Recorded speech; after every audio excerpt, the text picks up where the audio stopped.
They finally did it.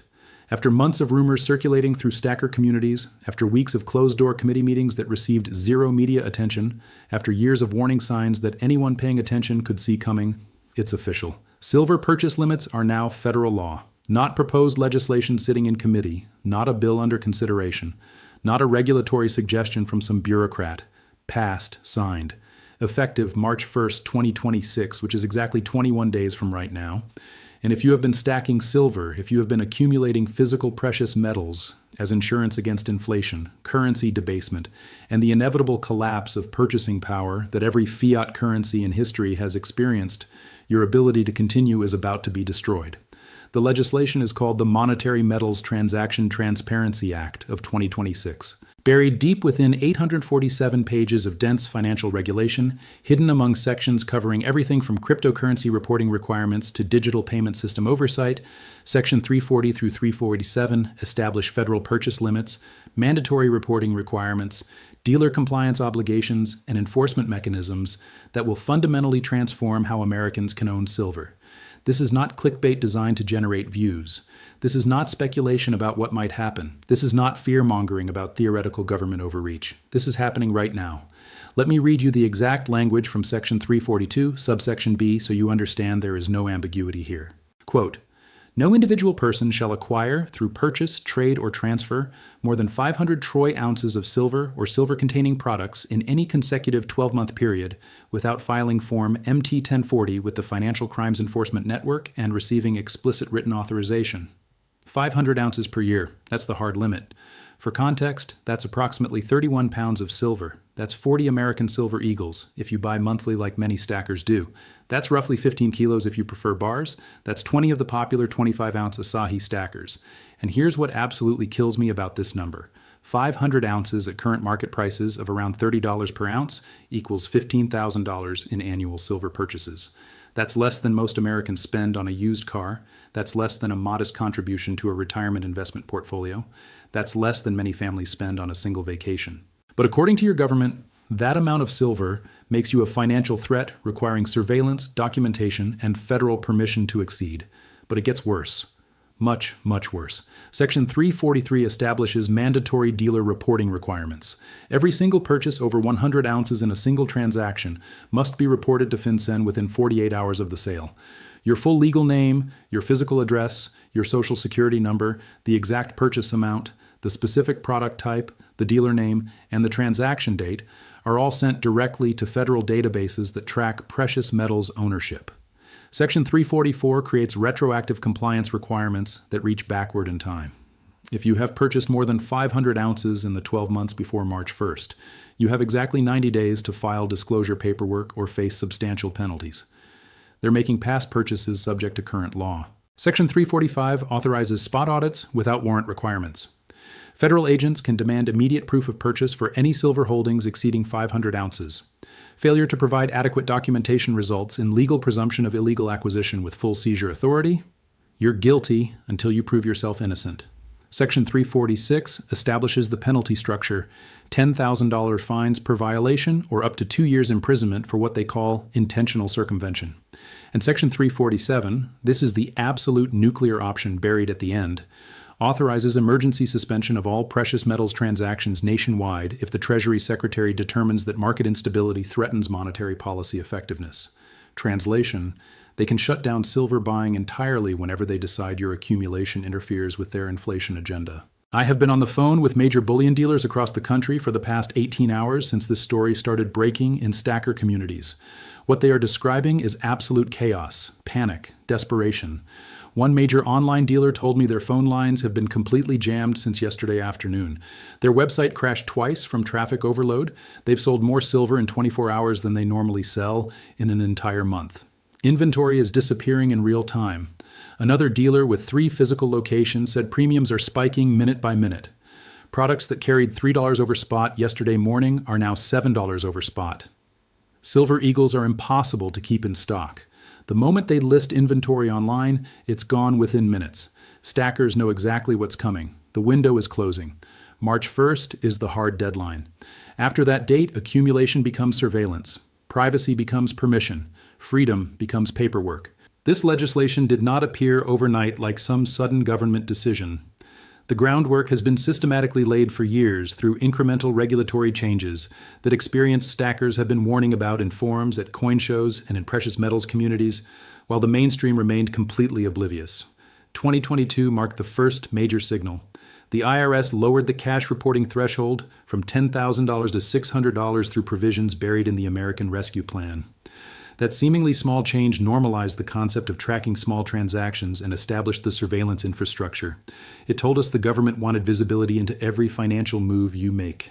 2023 brought FinCEN guidance requiring precious metals dealers to implement Know Your Customer protocols similar to what banks use. Dealers suddenly had to collect substantially more personal information, verify customer identities through government databases, and flag suspicious transaction patterns to federal authorities. 2024 saw the Federal Reserve publish a white paper titled Monetary Stability and Alternative Asset Accumulation. Section 7 of that document specifically identified precious metals, hoarding as a systemic risk to monetary policy transmission. Their argument was that when citizens remove capital from the banking system to buy physical metals, it interferes with the Federal Reserve's ability to control money supply and credit conditions. The paper explicitly recommended transaction volume controls to prevent what they called excessive capital flight from dollar-denominated assets into hard money alternatives. 2025 brought Senate Banking Committee hearings that received almost zero mainstream media coverage. The official justification presented to the public was tax evasion and money laundering prevention. They paraded out carefully selected examples of drug dealers using cash to buy gold, tax cheats hiding unreported wealth in silver, terrorist financing networks, moving money through precious metals transactions. But everyone paying actual attention understood the real reason. The government fears widespread silver accumulation because it represents fundamental distrust in the dollar. When citizens stack physical metal, they are casting a vote of no confidence in fiat currency. They are exiting the system. They are choosing the hard money that has preserved wealth for 5,000 years over paper promises backed by nothing but government decree and printing press liquidity. And that absolutely terrifies central planners who need you trapped in their perpetually depreciating dollars. January 15th, 2026, the Monetary Metals Transaction Transparency Act passed the Senate with a vote of 52 to 48. The vote fell mostly along party lines, though 6 senators from mining states crossed over to support it after national security arguments were deployed claiming that unrestricted precious metals ownership could be exploited by foreign adversaries to destabilize American financial markets. January 28, 2026, the House passed it 223 to 212 in a late-night session with minimal floor debate and almost no public awareness. February 3, 2026, the President signed it into law with absolutely zero media coverage.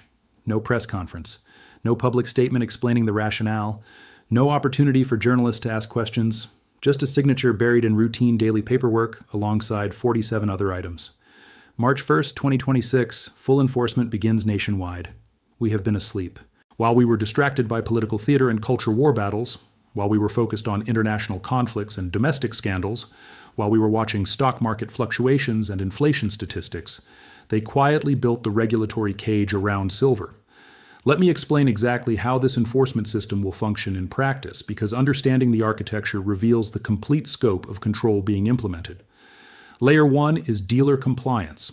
Every precious metals dealer operating in the United States is now legally required to collect government-issued identification for any purchase exceeding 50 ounces. Yes, they lowered it from the originally proposed 100-ounce threshold in the final version that was signed.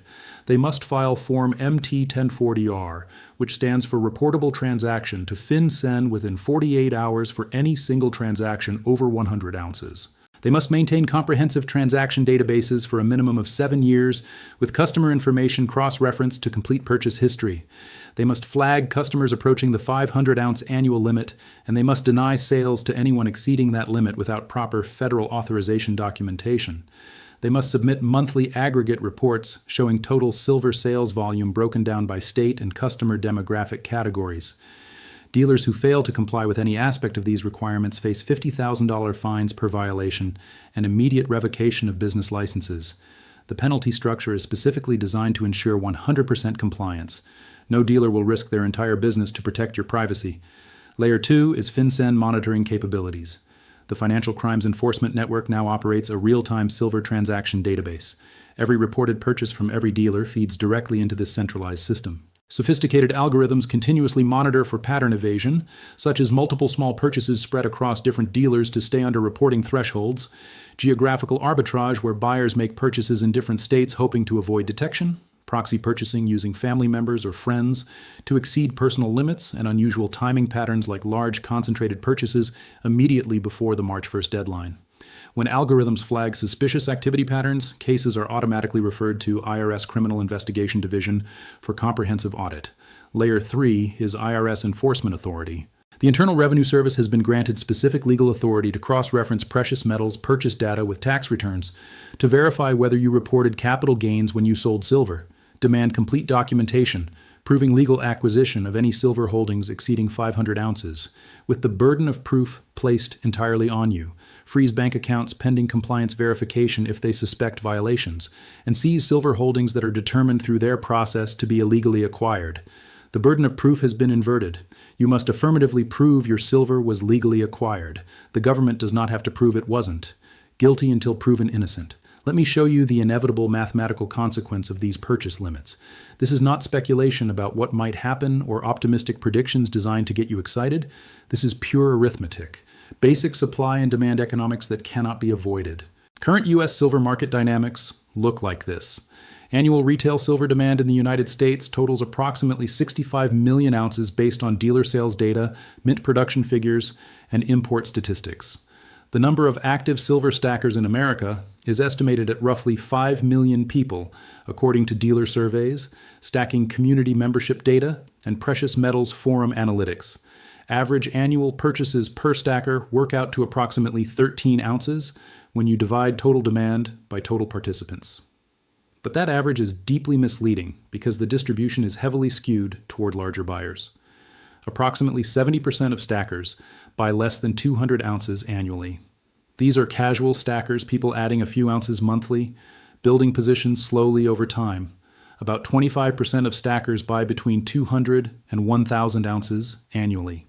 These are serious stackers with deliberate accumulation strategies and significant capital allocated to precious metals. And roughly 5% of stackers buy over 1,000 ounces annually. These are the whales, the heavy accumulators, the people treating silver as a core wealth preservation vehicle. Here's where the math gets critical. That 5% buying over 1,000 ounces annually accounts for approximately 40% of total retail demand, which equals roughly 26 million ounces. These buyers are now completely cut off or forced into compliance bureaucracy that makes continued accumulation impractical, expensive, and privacy-destroying.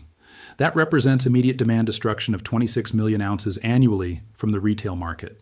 But here's the twist that makes this situation completely different from normal demand destruction. The demand is not actually destroyed. It's being violently compressed into the small window of time before March 1st. Every whale who normally spaces their purchases throughout the year, buying 100 ounces monthly, is now panic buying everything they can acquire before the deadline hits. Every serious stacker is front-loading their entire 2026 planned purchases into February. One dealer told me customers who normally buy 50 ounces quarterly are walking in trying to buy 500 ounces this week. They're maxing out credit cards, they're liquidating other investments. They're doing whatever it takes to hit their limit before the door closes. The short-term demand spike is estimated at 15 to 20 million additional ounces compressed into approximately 3 weeks. Retail dealer inventory across the United States totals roughly 30 million ounces in collective holdings. A sudden surge of 15 to 20 million ounces depletes 50 to 65% of all available inventory before March 1st even arrives. Now think about what happens when inventory crashes, but the limit simultaneously takes effect, preventing normal restocking through customer flow. Premiums explode. Silver Eagles currently trade at $3 to $4 over spot price. When inventory becomes scarce and limits prevent dealers from restocking through their normal business model of constant customer turnover, they raise premiums dramatically to ration whatever remaining supply exists. My projections based on historical premium behavior during supply crunches. By March 15th, premiums reach $8 to $10 over spot if you can even find inventory available. By April 1st, premiums hit $12 to $15 over spot as post-limit demand builds against completely depleted supply chains. By June 1st, premiums stabilize around $10 to $12 over spot as a new market equilibrium forms under the limit regime.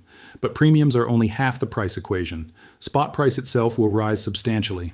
Current spot price sits around $30 per ounce. The legislation creates three distinct forces that drive spot prices higher. Force 1 is institutional FOMO, fear of missing out. When retail buyers are locked out by limits, institutional players recognize they face reduced competition for available supply. Hedge funds, family offices, and investment entities with exemption status will increase their silver allocations, knowing retail cannot bid against them effectively. Estimated institutional demand increase runs 10 to 15 million ounces annually. Force 2 is international arbitrage. U.S. purchase limits do not apply globally. International buyers will purchase silver from U.S. sources where limits artificially depress domestic demand and export it to markets where no limits exist, selling at higher international prices.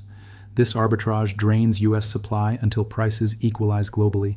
Since U.S. limits artificially suppress U.S. demand, U.S. prices must rise to match global price levels where restrictions don't exist. Force 3 is fear-driven accumulation psychology.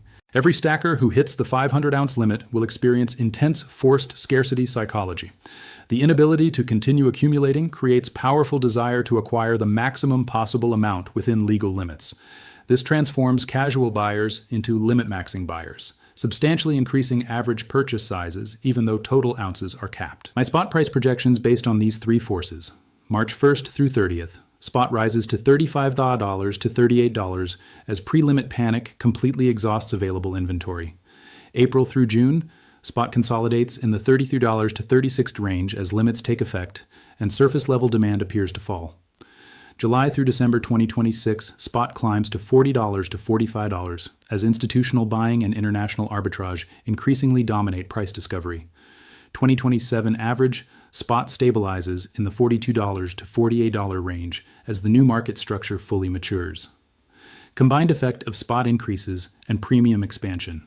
By late 2026, purchasing a single American Silver Eagle will cost approximately $42 a spot plus $10 premium for a total of $52 per ounce. That represents a 73% increase from today's effective price of $30 spot.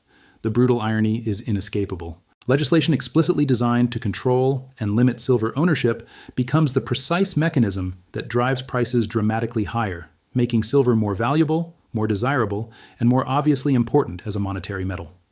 If you have been stacking silver for years, if you already hold hundreds or thousands of ounces purchased at lower historical prices, this legislation represents a massive wealth transfer directly in your favor. You accumulated before the limits existed. You acquired at substantially lower price levels. You hold physical metal in quantities that new buyers simply cannot replicate going forward. You are now part of a permanently closed class of large-scale silver holders. After March 1st, only 3 categories of people can hold substantial silver positions. First, existing stackers who accumulated before limits took effect. That's you. Second, wealthy individuals who can afford the compliance costs, legal fees, and bureaucratic burden of exceeding limits through proper authorization channels. Third, institutional entities with built-in legal exemptions from retail restrictions. The middle-class families, the working Americans, the new stackers just waking up and trying to protect themselves from accelerating inflation, they're locked out permanently. Your silver becomes exponentially more valuable, not just because market prices rise, but because access itself is now legally restricted. You hold an asset that other people cannot acquire in meaningful quantities. This is the identical dynamic that drives real estate prices in areas with restricted development.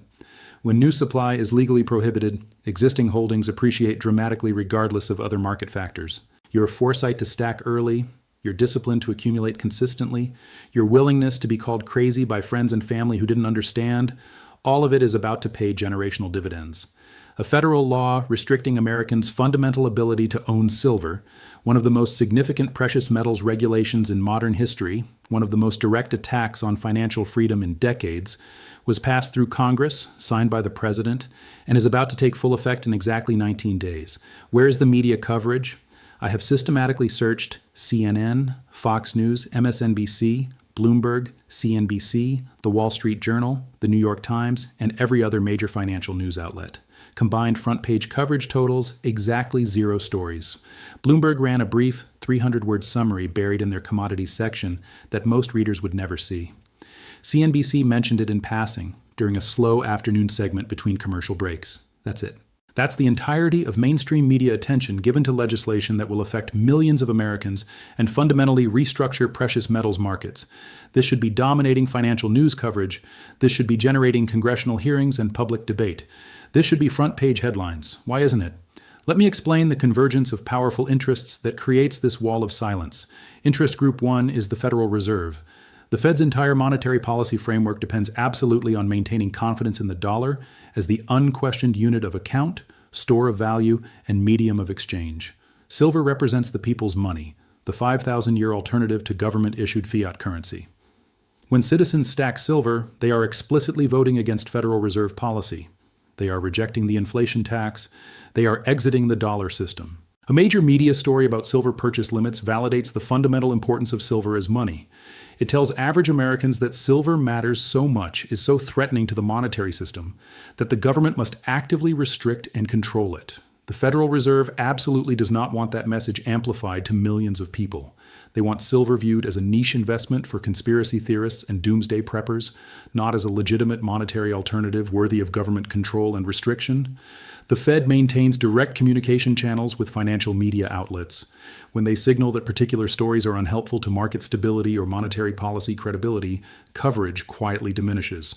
Interest Group 2 is the banking cartel led by institutions like J.P. Morgan. J.P. Morgan holds the largest concentrated silver position in recorded history, estimated at over 1 billion ounces accumulated over the past decade through their COMEX vaults, London holdings, and derivative positions.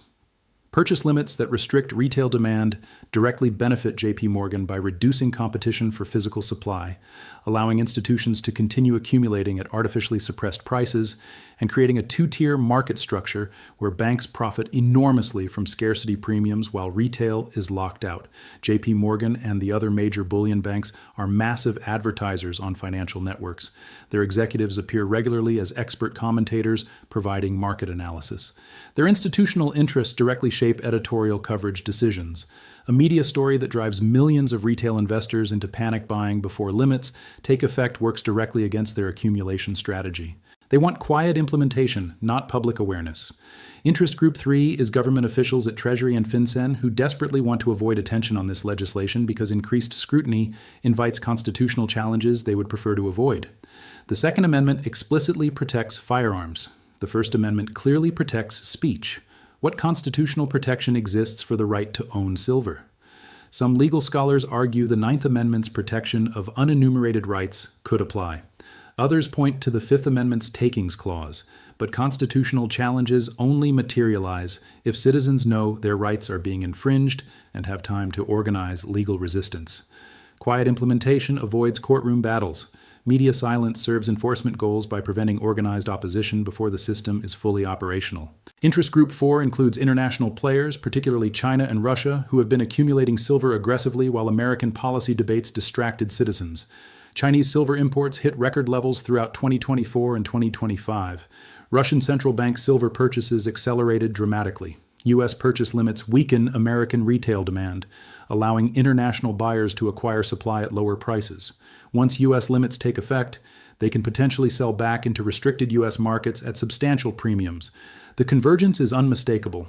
When the Federal Reserve, major banks, government enforcement agencies, and international competitors all benefit from silence, you get silence. The media is not censored through direct government force or explicit orders. It is guided through perfectly aligned institutional interests, advertising relationships that fund operations, access journalism that depends on official sources, and subtle pressure that shapes coverage without fingerprints. Your ignorance serves all of their goals simultaneously. For years, stackers have endured mockery. Why do you hoard silver? You can't eat it during a crisis. It doesn't pay dividends like stocks. It just sits there doing nothing. You're just a paranoid prepper obsessed with end-of-world scenarios. The government just definitively proved you right about everything. If silver is truly meaningless, why restrict it? If it's just an industrial commodity like copper or aluminum, why impose purchase limits? If it has no monetary significance whatsoever, why require federal surveillance? You were right about monetary debasement. The dollar loses purchasing power every single year, while silver preserves wealth across generations. You were right about inevitable government overreach. They are now literally limiting your ability to protect yourself financially. You were right about the critical importance of physical ownership. paper silver through ETFs and futures contracts is not being limited. Only physical metal, proving the system specifically fears physical ownership outside their control. You were right about the overall direction of policy when others called you crazy. Every ounce you stacked at $15, at $20, at $25, at $30, every single ounce represents vindication. The world just caught up to what you understood years ago. You have exactly 19 days, 7 hours, and 42 minutes until the Monetary Metals Transaction Transparency Act takes full effect across every state in America. After March 1st, your options disappear permanently. After March 1st, accumulation becomes surveillance. After March 1st, you will wish with every fiber of your being that you had acted right now while the window still existed. Here is your action plan. 7 specific steps you must execute before the deadline passes, and this opportunity closes forever. Step 1. Calculate your current position and remaining capacity immediately. Sit down today, right now, after watching this video, and conduct a complete inventory of your silver holdings. How many total ounces do you currently own across all forms? How much have you purchased in the past 12 months since February 2025? Under the 500-ounce annual limit, how much legal capacity do you have remaining before triggering mandatory compliance requirements? If you bought 200 ounces between March 2025 and now, you have exactly 300 ounces of capacity remaining before federal paperwork, reporting, and authorization become required. Execute this step today before making any purchases. You need absolute clarity on your baseline position before deploying capital. Step 2. Max out your entire limit before March 1st, regardless of your original timeline. If you were planning to buy silver throughout 2026, buy it all immediately. Do not spread purchases across the year like you normally would. Front-load everything into February. Why would you wait until August to buy 50 ounces at $35 spot with $10 premiums, when you can buy those exact same ounces today at $30 spot with $4 premiums? Every single day you delay costs you real money through higher prices and reduced inventory availability. Priority purchases should focus on American Silver Eagles first, because they will command the highest premiums in post-limit scarcity, then 100-ounce bars for maximum ounces per dollar and storage efficiency, then pre-1965 junk silver, which is currently exempt and may represent a temporary loophole. Call dealers directly today. Do not waste time browsing websites where inventory listed online may already be sold by the time you complete checkout. Phone orders lock in current prices immediately and give you direct access to dealer inventory systems. Step 3. Use multiple dealers to avoid single points of failure in your supply chain. Do not concentrate all your purchases through one dealer. If that dealer runs out of inventory or implements early compliance measures or experiences system problems, you are completely stuck with unfilled capacity. Diversify across at least 3 to 5 different dealers, including large national online dealers like AppMex, JM Bullion, and SD Bullion, regional dealers with established local relationships and different supply sources, local coin shops for immediate physical possession without shipping delays, and online secondary markets including dealer buyback programs. Each dealer maintains different inventory sources and supplier relationships. Spreading orders across multiple dealers dramatically increases your probability of filling your entire 500-ounce capacity before the deadline. Step 4. Prioritize products strategically by post-limit value. Not all silver is equal in a restricted market environment. Tier 1 is government coins including American Silver Eagles, Canadian Maples, and British Britannias. These offer highest liquidity, most universal recognition, and will command the highest premiums when scarcity intensifies. Buy these first even if current premiums are already elevated above generic products. Tier 2 is generic rounds and bars from reputable mints. These carry lower premiums than government coins, but remain easily sellable and offer excellent balance of cost efficiency and future liquidity. Buy these to maximize total ounces if budget is constrained. Tier 3 is junk silver, specifically pre-1965 US coins. These are currently not counted toward the 500-ounce limit, creating a potential legal loophole. They provide fractional ownership for small transactions and have demonstrated historical premium stability. Buy these as insurance against future limit expansion. Tier 4 is numismatic and collectible silver. High premiums significantly reduce ounces per dollar spent. These are exempt from limits, but the market is much smaller and less liquid. Only buy if you have already maxed out cheaper options. Focus your capital primarily on Tier 1 and Tier 2 to maximize both quantity and post-limit value retention. Step 5. Document absolutely everything starting immediately. The legislation requires proof of legal acquisition for future audits. Create a comprehensive acquisition paper trail by keeping all purchase receipts in both digital and physical formats, photographing every invoice with clear date stamps, dealer names, and amounts visible, maintaining a detailed spreadsheet logging every single purchase with date, dealer, product, ounces, and price paid, and storing documentation in multiple secure locations, including cloud backup, physical files, and encrypted USB drives. If you are audited in 2027 and cannot provide documentation proving a 1,000-ounce stack was legally acquired, the government has explicit authority to seize it under presumption of illegal acquisition. Documentation is not paranoia. Documentation is essential legal protection. Step 6. Consider strategic family coordination within legal boundaries. The 500-ounce limit applies per individual person, not per household. If you are married, your spouse has a completely separate 500-ounce limit. If you have adult children, each has their own independent limit. Legal family coordination strategies include your spouse purchasing 500 ounces, creating 1,000 total household ounces, adult children making purchases within their limits using their own funds, and gifting ounces to family members under the annual gift tax exclusion of $18,000 per person.